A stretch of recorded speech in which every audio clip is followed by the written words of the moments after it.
Hello students, स्वागत है आपका आर.एस. आनंद संस्कार पब्लिक स्कूल के ऑनलाइन प्लेटफॉर्म पर। तो प्यारे बच्चों, हमारी आज आपसे जो बात होनी है वो 12th फिजिक्स पर होनी है। ध्यान हमको देना है इन चीज़ों को कि थोड़ा सा फैन को ऑफ कर लिया है भाई।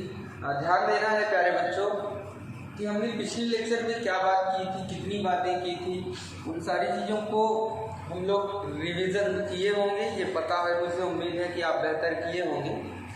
तो प्यारे बच्चों, ध्यान देते हैं कि मुझे अभी टॉपिक पर पढ़ना है। हमारी बात जो हुई थी वो electric field and intensity of electric field पर बात हुई थी। उसी सिलसिले को हम लोग आगे बढ़ाएंगे। हमें मिला क्या था प्यारे बच्चों? एक वैल्यू मिली थी E = आपको मिला था F/Q0, जहाँ आपका Q0 जो था वो प्यारे बच्चों क्या था? टेस्ट चार्ज था सर। क्या था? Test charge.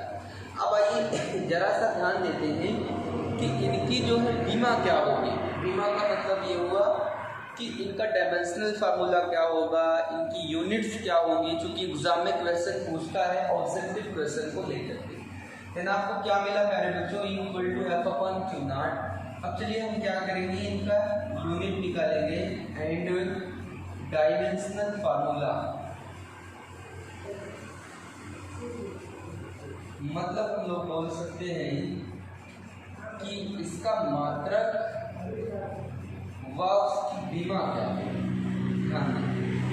को मैंने सेव कर लिया। पहले SI यूनिट की बात करेंगे प्यारे बच्चों, फिर हम लोग CGS में भी बात करेंगे। क्योंकि चीज़ों को जब तक हम बेहतर से समझेंगे नहीं, उतना अच्छा से हमको चीज़ें न्यूमेरिकल में फिर मजा नहीं देगी। F का मतलब होता है बल, और बल की इकाई जो होती है न्यूटन। और ये कैसा बल लग रहा है सर? कूलाम फोर्स है। कैसा फोर्स है? कूलाम फोर्स है, कूलाम बल है अपन। जो Q0 आपको मिल रहा है वो क्या है सर? चार्ज है। लेकिन कैसा चार्ज है सर? टेस्ट चार्ज है। लेकिन वैल्यू कूलाम की क्या सर? आवेश की क्या होगी सर? कूलाम होगी। तो हम लोग बोल सकते हैं कि न्यूटन पर कूलाम जो होगी वो हमारी क्या होगी?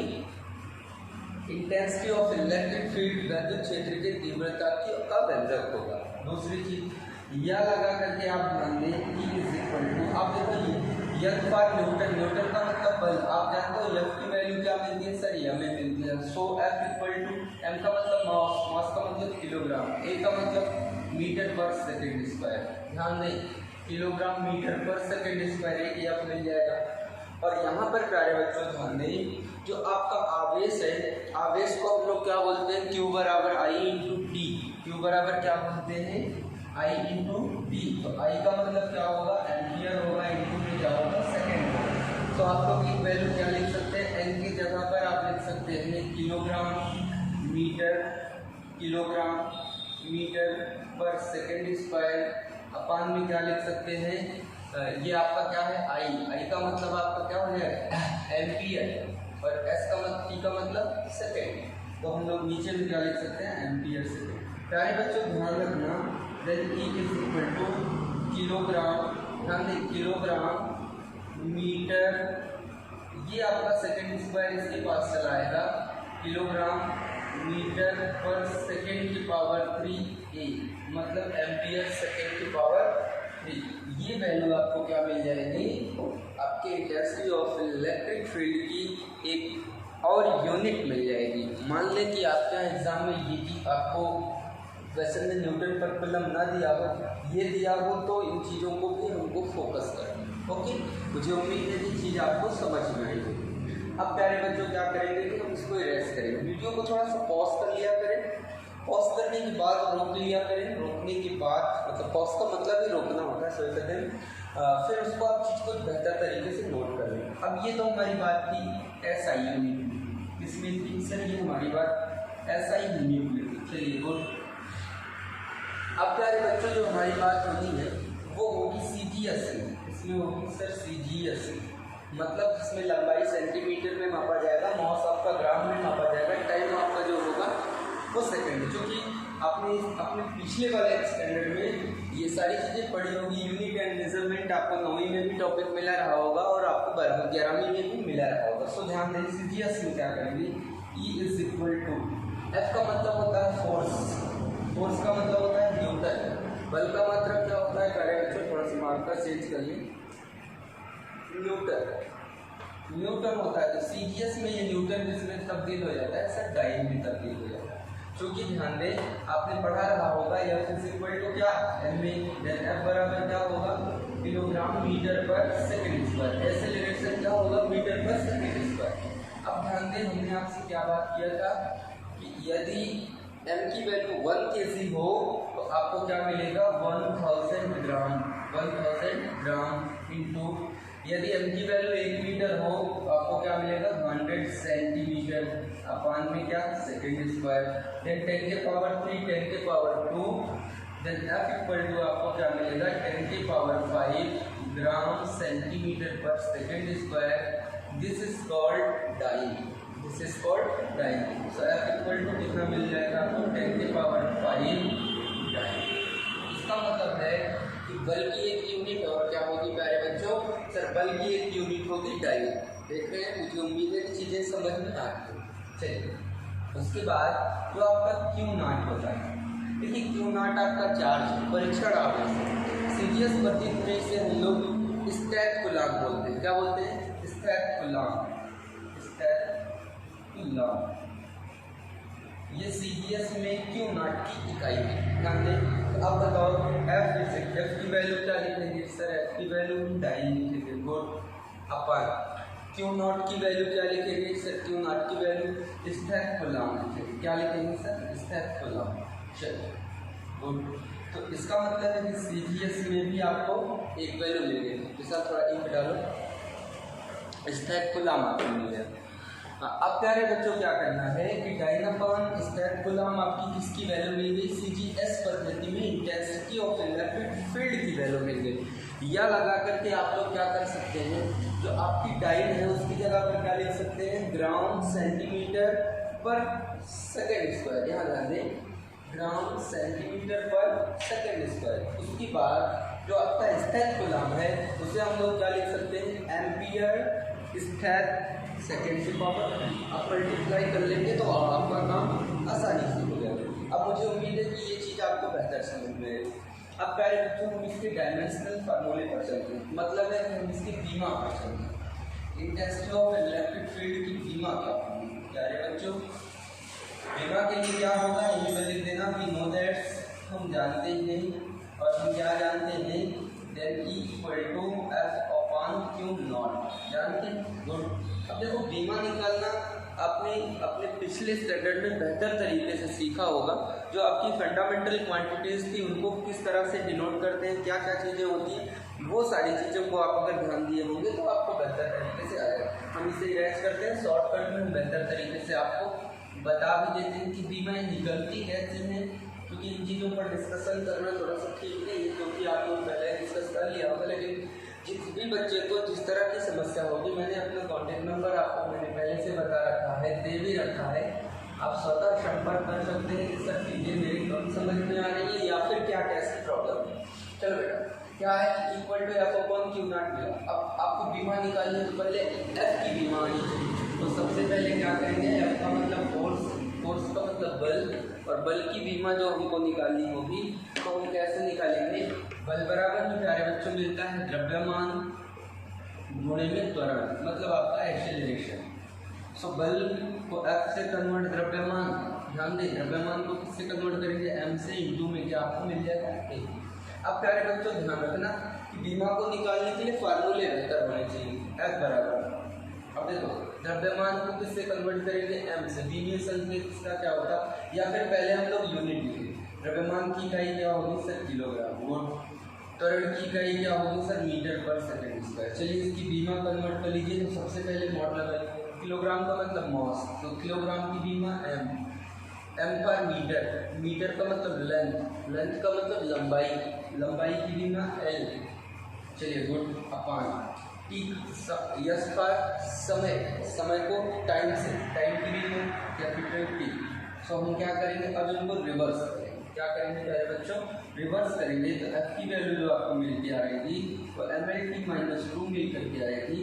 तो यहाँ पर हम बीमा निकालते समय क्या करेंगे कि F का जो मान मिलेगा वो हमको mlt माइनस 2 मिलेगा। गुड, मैं उम्मीद कर रहा हूँ कि ये चीज़ें आपको समझ में आ गई। देखो क्यू का मतलब आपको Q बराबर में क्या होगा सर IT होगा। तो Q का मतलब एम्पियर और T का मतलब सेकेंड। एम्पियर सेकेंड मतलब विद्युत धारा की का जो बीमीय संकेत होगा वो A होगा, सेकेंड का क्या होगा T होगा। मतलब Q की जो बीमा आई है वो क्या आई है सर, Q की बीमा आई है। सारे बच्चों ध्यान दें, अब ये क्या करेगा ऊपर जाएगा, तो आपको E की जो बीमा मिलने वाली है वो मिलेगी M L आपके पास ऑलरेडी है। ध्यान दें ये पावर यहाँ पर पॉजिटिव 1 है, जब ऊपर जाएगी तो माइनस में जुड़ेगी नेगेटिव हो करके, तो T की जो वैल्यू मिलेगी -3 मिल जाएगी और आपके पास A ऊपर जाएगा तो A की वहाँ जाएगा माइनस का हो जाएगी। तो आपको जो इंटेंसिटी ऑफ इलेक्ट्रिक फील्ड की बीमा मिली वो क्या मिली ML -3A-1 मिली। मुझे उम्मीद है कि ये चीज़ आपको बेहतर तरीके से समझ में आई होगी। अब मैं चाहूँगा इन चीज़ों को आपके सामने जो मैंने रखा है मिटा दें। चलिए मुझे उम्मीद है कि इतनी बातें आपको अच्छे से समझ में आ गई होगी। कॉपी आप बनाते चलेंगे, चीज़ें आपको एक तरफ से हम पढ़ाते चलेंगे। अपने बोर्ड प्रिपरेशन को मद्देनजर रखते हुए जो भी बातें होंगी वो हम बेहतर तरीके से आप तक पहुँचाते हैं। अब प्यारे बच्चों एक बात और कर लो, विद्युत क्षेत्र का अध्यारोपण थोड़ा सा जानिए। विद्युत चूंकि का काम पड़ेगा, हेडिंग डाल दीजिएगा, विद्युत क्षेत्र का अध्यारोपण, विद्युत क्षेत्र का अध्यारोपण। वेरी गुड, हमने क्या टॉपिक डाला, विद्युत क्षेत्र का अध्यारोपण। देखिए विद्युत क्षेत्र का अध्यारोपण है क्या, पहले जान लें कि अगर कई आवेश हैं, बात समझते चलिए, कई आवेश मतलब मान लिया हमने ये हमारा Q1 है, ये हमारा Q2 है, ये हमारा Q3 है, ऐसे तो कई आवेश जो हमारे हैं, तो कई आवेशों के कारण किसी एक बिंदु पर, कई आवेशों के कारण किसी एक बिंदु पर जो हमारा वैद्युत क्षेत्र डेवलप होगा उसकी मैं बात कर रहा हूँ। उन कई आवेशों के कारण किसी एक बिंदु पर परिणामी वैद्युत क्षेत्र जो होगा वह जो होगा प्रत्येक आवेश के कारण उस बिंदु पर उत्पन्न वैद्युत क्षेत्र के सदिश योग के तुल्य होगा। मतलब मैंने मान लिया कि इसने इंटेंसिटी A डेवलप किया, इसने E2 डेवलप किया, इसने क्या किया E3 डेवलप किया, डाटा किसी ने En डेवलप किया, तो आपको जो नेट इंटेंसिटी E मिलने वाली है वो कितना होगी ये ध्यान रखना। तो वो क्या होगी, vector E is equal to आपको मिलेगा E1 वेक्टर प्लस में E2 वेक्टर प्लस में E3 वेक्टर प्लस में डाटा En वेक्टर। तो प्यारे बच्चों ये बात अभी याद रखे रहिएगा। अब मैं व्यंजक जो कराऊंगा वहाँ इनका काम पड़ेगा और इन चीज़ों को मैं वहाँ बढ़िया से डेराइव भी करा दूंगा, ठीक। क्योंकि आपने सदिश जो होगा वो 11th क्लास में बेहतर पढ़ा होगा, तो मुझे उम्मीद है कि ये चीज़ें आपको समझने में विशेष कठिनाई नहीं होगी। नीचे आप लिख सकते हैं विद्युत क्षेत्र का अध्यारोपण, हेडिंग डालिए, मैं बोल दे रहा हूँ विद्युत क्षेत्र का अध्यारोपण क्या है, बोले चलिए लिखिएगा। कई आवेशों के कारण किसी एक बिंदु पर विद्युत क्षेत्र, पुस्तक में कर लीजिएगा, विद्युत क्षेत्र कई आवेशों के कारण किसी एक बिंदु पर परिणामी विद्युत क्षेत्र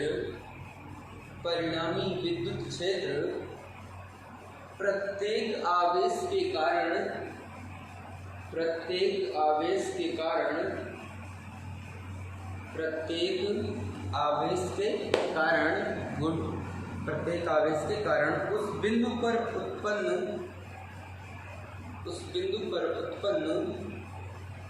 विद्युत क्षेत्र के सदिश योग के तुल्य होता है।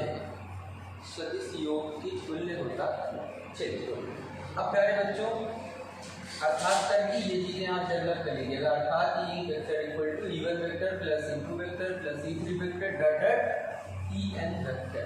सो अब मैं टॉपिक को आगे बढ़ाऊंगा। क्वेश्चन आप लोग लिख लीजिएगा। किसी बिंदु आवेश के कारण, most important question, board exam के लिए ध्यान रखना इम्पोर्टेंट है, आपके लिए बहुत इम्पोर्टेंट है, इसलिए इन चीज़ों को बेहतर फोकस करना, सीरियसली टेकअप करते हुए चलिएगा। ओके, वैसा लिखेगा किसी बिंदु आवेश के कारण विद्युत क्षेत्र की तीव्रता का व्यंजक प्राप्त कीजिए। वैसे यहाँ मेंशन कर दे रहा हूँ, किसी बिंदु आवेश के कारण विद्युत क्षेत्र की तीव्रता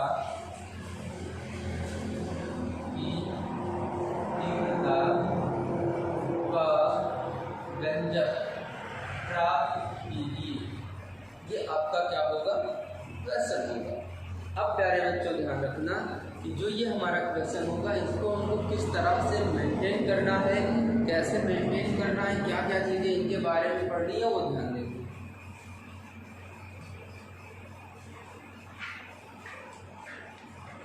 चलिए, तो हेडिंग आप डाल लीजिएगा, electric field due to point of charge. Electric field due to a point of charge.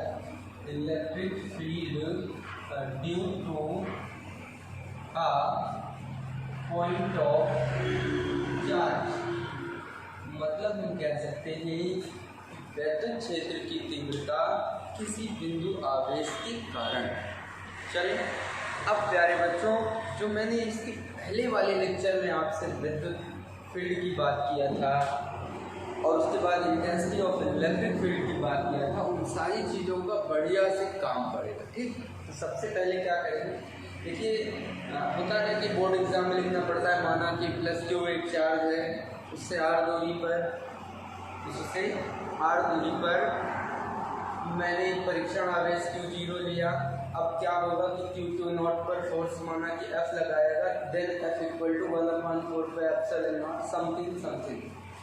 इन सारी चीज़ों को आप क्या करेंगे प्यारे बच्चों कि थोड़ा बुक्स तो आपके पास अवेलेबल होगी, उस बुक का भी सहारा आप ले सकते हैं, बाकी चीज़ों को अपने यहाँ क्लियर करते हैं। ठीक, सबसे पहले क्या करेंगे, सबसे पहले हम लेंगे चार्ज।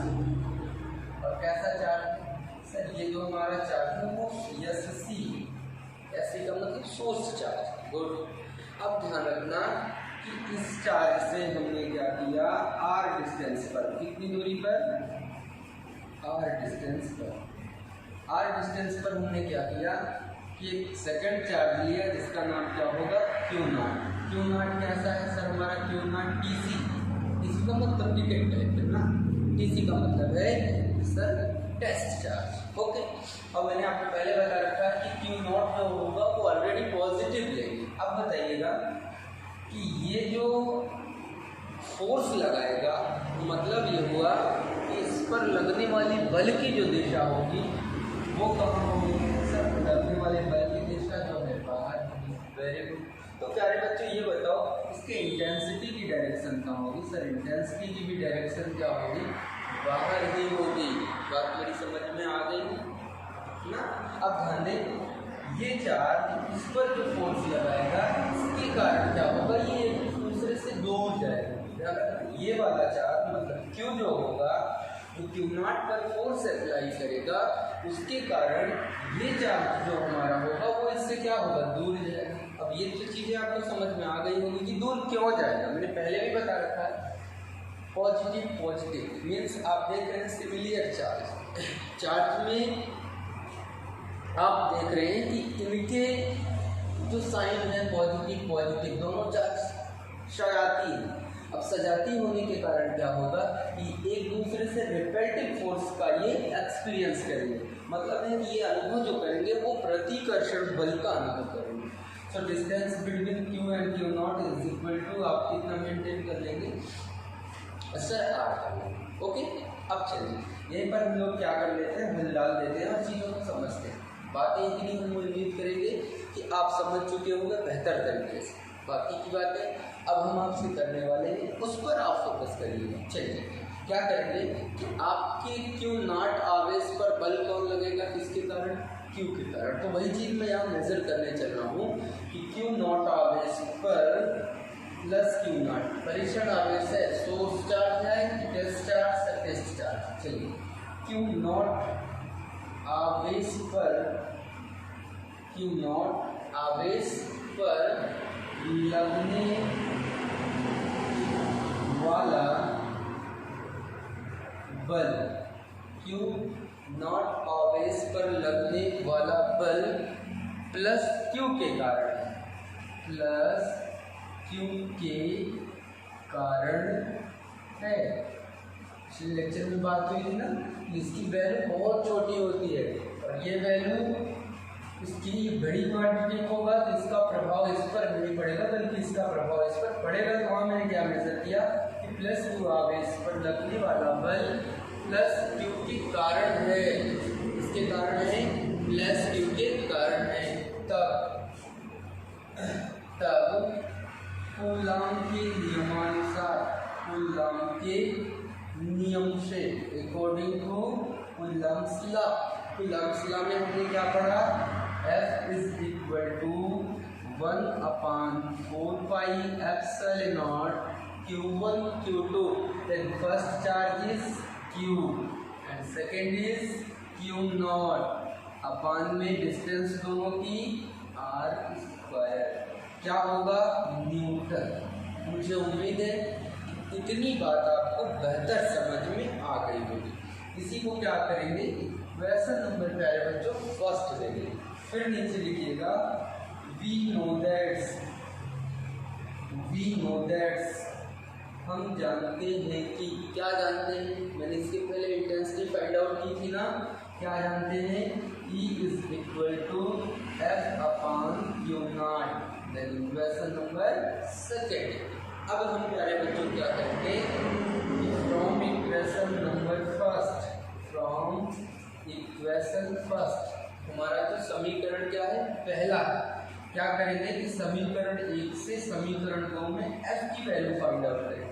देन आपको क्या मिल रहा है, F is equal to, F की वैल्यू ध्यान दें कितना है, 1/4 pi epsilon naught Q naught upon R square upon Q naught. अब आप ध्यान दें Q नॉट से Q नॉट जो आपका होगा वो कैंसिल आउट हो जाएगा, तो आपको वैल्यू कितना फाइंड आउट हुई है, E इज इक्वल टू आपको मिला है 1/4 पाई एप्सिलॉन नॉट, क्या मिला है Q अपान R स्क्वायर न्यूटन पर कूलम। ये आपकी इंटेंसिटी फाइंड आउट होगी किसी पॉइंट ऑफ चार्ज की कारण, ध्यान दें। या हम लोग ध्यान दें इसको कुछ और रूप में दे सकते हैं, या आप जानते हैं कि 1/4 पाई एप्सिलॉन नॉट की जो वैल्यू होती है 9 × 10⁹ so replace the value of 1/4 pi epsilon naught equal to 9 × 10⁹।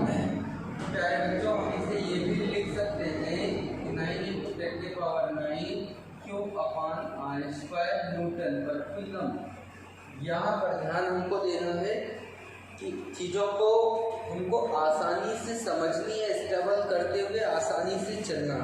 अब ध्यान दें, मुझे उम्मीद है कितनी चीज़ें आपको समझ में आ गई। अब अगर इसको हमें वेक्टर फॉर्म में लिखना है, बात समझना होगी, मतलब हम यह कह सकते हैं, ये जो मुझे बात मिली यहाँ हम यह कह सकते हैं कि वह आवेश आया है, कौन सा, ये वाला, ये कौन सा चार्ज था सर, ये हमारा सोर्स चार्ज था, लेकिन हमारा Q नॉट क्यों नहीं आया, ये क्वेश्चन बनेगा कि सर यहाँ Q नॉट को सेव रह सकता था, क्यों हमारा Q आया। तो प्यारे बच्चों ये बात यहाँ पर नोट लगा करके लिख लेना कि यहाँ वही आवेश आएगा जहाँ पर या जिसकी हमको तीव्रता काउंट करनी है, इंटेंसिटी मुझे किसकी काउंट करनी है, इसकी, ना कि इसकी, क्लियर है।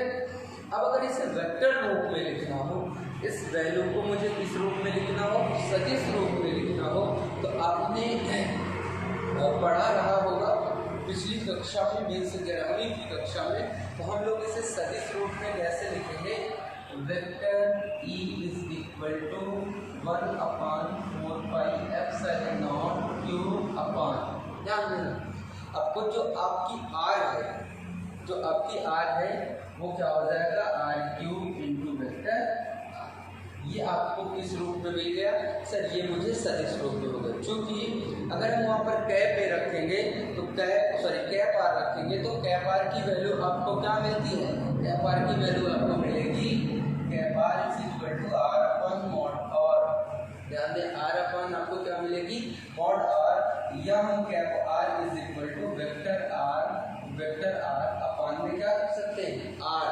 तो सो हमको ये चीज़ों को फोकस करना है कि हम यहाँ थोड़ा सा फिर से ध्यान मेजर कर रहे हैं। E इज इक्वल टू दूसरे रूप में कैसे लिख सकते हैं 1/4π क्यू आर स्क्वायर, यहाँ पर कर सकते हैं कैप आर, ये किस रूप में है सर वेक्टर फॉर्म में। चलिए या आप लगा कर सकते हैं vector E is equal to 1/4πε0 Q upon R square. देखिए कैप आर की वैल्यू आपको क्या मिलती है sir vector R upon R मिलती है, तो क्या करेंगे वेक्टर आर अपॉन आर का आर से मल्टीप्लाई करेंगे तो vector E is equal to आपको वैल्यू मिलेगी 1/4πε0 Q upon R cube into vector R, ये आपकी वैल्यू मिलती है। इन चीज़ों पर बहुत अधिक डिस्कस नहीं कर सकते क्योंकि ये सारी चीज़ों को आप अपनी पूर्व की कक्षा में पढ़ कर के आए होंगे 11वीं की कक्षा में। अगर आपको असुविधा होगी समझने में दिक्कत होगी तो नो डाउट आप मुझको दिया कर बता दीजिएगा, ठीक। चलिए अब मुझे उम्मीद है कि इतनी बातें आपको समझ में आ गई, इनको हम अभी रेस्ट करेंगे। ओके प्यारे बच्चों फिर से ध्यान दें प्लस क्यू चार्ज और ये क्यू नॉट, ये आपका फोर्स चार्ज था, ये आपका टेस्ट चार्ज था, दोनों आर डिस्टेंस पर थे। फोर्स जो एक्सपीरियंस कर रहा था वो बाहर की ओर था। देखो इतनी चीज़ें आप पहले कॉपी में अपना लिख लीजिएगा कि माना क्यू हुआ क्यू नॉट, तो हमारे पास चार्ज है परीक्षण आवेश है, दोनों एक दूसरे से आदमी पर स्थित है, तब कूलॉम के नियम से। तो यहाँ मैंने लिखा है डाल करके कि प्लस क्यू नॉट आवेश पर लगने वाला बल प्लस क्यू के कारण है, अतः कूलॉम के नियम से। कूलॉम का नियम क्या था 1/4πε0 Q naught upon R square. Then we know that C equal to 1/4πε0। आपका इक्वेशन क्या हो गया सेकंड हो गया। उसके बाद क्या देखा कि फ्रॉम इक्वेशन फर्स्ट अब हम क्या करेंगे कि समीकरण 1 से हम अपना काम शुरू करेंगे। तो E की वैल्यू क्या मिली आपको 1/4πε0 Q naught upon R square. Q naught से क्यू नॉट आपका क्या हुआ प्यारे बच्चों कैंसल आउट हो गए। जब क्यू नॉट से क्यू नॉट आपका कैंसल आउट हुआ तो वहाँ पर हमने देखा कि हमको जो अब वैल्यू मिली है वह E equal to 1/4πε0 Q upon R square मिली। अब क्या हुआ कि 1/4πε0 की वैल्यू मुझे पता थी, ये वैल्यू मैंने फाइंड आउट कर दिया। फिर यहाँ वेक्टर फॉर्म में हमने इसको लिख दिया। या करके प्यारे बच्चों आप ये भी लिख सकते हैं कि vector is equal to 9 × 10⁹ Q upon R cube into vector R, ये भी माना लिख सकते हैं। अब मुझे उम्मीद है कि ये चीज़ें आपको बेहतर समझ में आई होंगी। अब मैं थोड़ा सा बात आगे की ओर बढ़ा रहा हूँ, मिटा के चलिए। प्यारे बच्चों चीज़ों को धीरे धीरे आप अगर मेंशन करते हुए चले, धीरे धीरे पढ़ते चले, पेशेंस रख करके बढ़िया से, तो मुझे उम्मीद है कि आपको ये चीज़ अच्छे से समझ में आ जाएगी, ठीक। अब ध्यान दें नोट हम थोड़ा सा लगाएंगे और यहाँ पर ध्यान देंगे। जैसे मान लीजिए आपके दिमाग में क्वेश्चन उठ रहा कि सर पॉजिटिव चार्ज का तो मामला बढ़ रहा है, लेकिन अगर हमारा जो सोर्स चार्ज क्यों है वो निगेटिव चार्ज हो और जो हमारा टेस्ट चार्ज है वो मैंने बताया था ना कि आपको ऑलरेडी पॉजिटिव रखना है, दोनों के बीच की डिस्टेंस कितनी है सर आर। ये बताइएगा अब जो ये वाला फोर्स होगा ये इस पर फोर्स एक्सपीरियंस करेगा, कैसे करेगा सर अट्रैक्शन फोर्स एक्सपीरियंस करेगा, क्योंकि चार्ज की जो कंडीशंस है वो क्या हो गई सर बदल गई। अब अगर मैं आपसे पूछूं कि इस पॉइंट पर जो आपकी इंटेंसिटी की डायरेक्शन है वो कहाँ पर है, तो बताओगे कि सर हमारे इंटेंसिटी की डायरेक्शन अब अंदर की ओर है। ये ध्यान रखना न्यूमेरिकल क्वेश्चन और अक्षीय निरक्षीय स्थिति में जब हम तीव्रताओं की गणना कराएंगे तो ध्यान रखना इन सारी चीज़ों की क्या बढ़ेगी जानकारी। तो इस चार्ज के कारण जो इस पर फोर्स एक्सपीरियंस करेगा वो किस ओर करेगा सर इस ओर करेगा। अगर ये पॉजिटिव होता तो फोर्स का एक्सपीरियंस होना बाहर की ओर, लेकिन अब मीन्स आउटवर्ड होता। लेकिन अब ये हमारा साइन कैसा है नेगेटिव साइन चार्ज है, तो यहाँ पर जो फोर्स एक्सपीरियंस होगा वो कहाँ होगा इनवर्ड होगा सर। तो इंटेंसिटी जो आपकी होगी वो कम होगी सर, इंटेंसिटी भी हमारी कहाँ होगी इनवर्ड ही होगी। ये एक टाइप की क्या थी जानकारी थी जो हमने आपको बता दिया। और एक छोटी सी बात ध्यान दें, जैसे आपको एक वैल्यू मिली थी, क्या नोट लगा लीजिएगा, जस्ट बिल्कुल बिल्कुल ध्यान रखिए। नोट पे हम क्या लिखेंगे, हमको जैसे एफ की वैल्यू मिली थी, एफ की मिली थी कि ई की वैल्यू मिली थी, सर ई की मिली थी।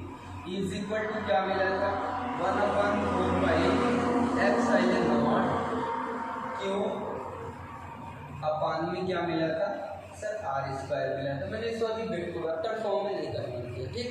तो क्या मिलेगा, यहाँ ध्यान दें, E इज इक्वल टू, अगर मैं इस वाले पद की वैल्यू 9.0 इंटू 10 के पावर 9 मान लूँ तो आपको क्या मिलेगा, 9 इंटू 10 के पावर 9 कूलम पर स्क्वायर, मतलब क्यू बाई आर स्क्वायर। तो ये जो आपकी वैल्यू, अगर हम इसे कांस्टेंट मान लें, क्या मान लें, कांस्टेंट मान लें, तो आपको क्या मिलेगा, ई डायरेक्टली प्रोपोर्शनल क्यू बाई क्या आर, सॉरी क्यू भी आपका कांस्टेंट की श्रेणी में जाएगा, तो ई डायरेक्टली प्रोपोर्शनल 1/r²। मतलब ये हुआ कि अगर आपकी डिस्टेंस घटेगी बढ़ेगी तो आपकी इंटेंसिटी ऑफ इलेक्ट्रिक फील्ड पर क्या होगा, प्रभाव आएगा। लेकिन ध्यान दें, मान लें कि ये हमारा क्या है, point of charge, source charge, ठीक। अब यहाँ से r डिस्टेंस पर, यहाँ से क्या मिल रहा है आपको, r डिस्टेंस पर आपकी इंटेंसिटी क्या है, E, इस डिस्टेंस पर r, फिर यहाँ से भी r डिस्टेंस पर इंटेंसिटी आपको क्या मिलेगी, E मिलेगी। यहाँ से r डिस्टेंस पर इंटेंसिटी क्या मिलेगी, E, यहाँ से r डिस्टेंस पर इंटेंसिटी मिलेगी क्या, E, यहाँ से r डिस्टेंस पर इंटेंसिटी क्या मिलेगी सर, E ही मिलने वाली है। तो प्यारे बच्चों, ये ध्यान मुझे रखना है कि हम ई प्रोपोर्शनल 1/r² भी कर सकते हैं, ठीक। शेष बात अब हमारी जो होगी वो हमारे नेक्स्ट वीडियो में होगी। वो क्या होगी, किसी निकाय आवेश के कारण किसी बिंदु पर तीव्रता। ये तो हमारा केवल 2 आवेशों के लिए था। अब मैं निकाय आवेशों की बात करूँगा, जब आवेश आपके बहुत अधिक हो, कई आवेश हो, तो उस टाइम आपको इंटेंसिटी कैसे मिलेगी, क्या मिलेगी। मुझे उम्मीद है कि चीज़ें आपको बेहतर तरीके से समझ में आई होगी। तो ढेर सारा प्यार, प्यारे बच्चों, पढ़ते रहिएगा, घर पे रहिएगा, सुरक्षित रहिएगा। Okay, thank you, see you again.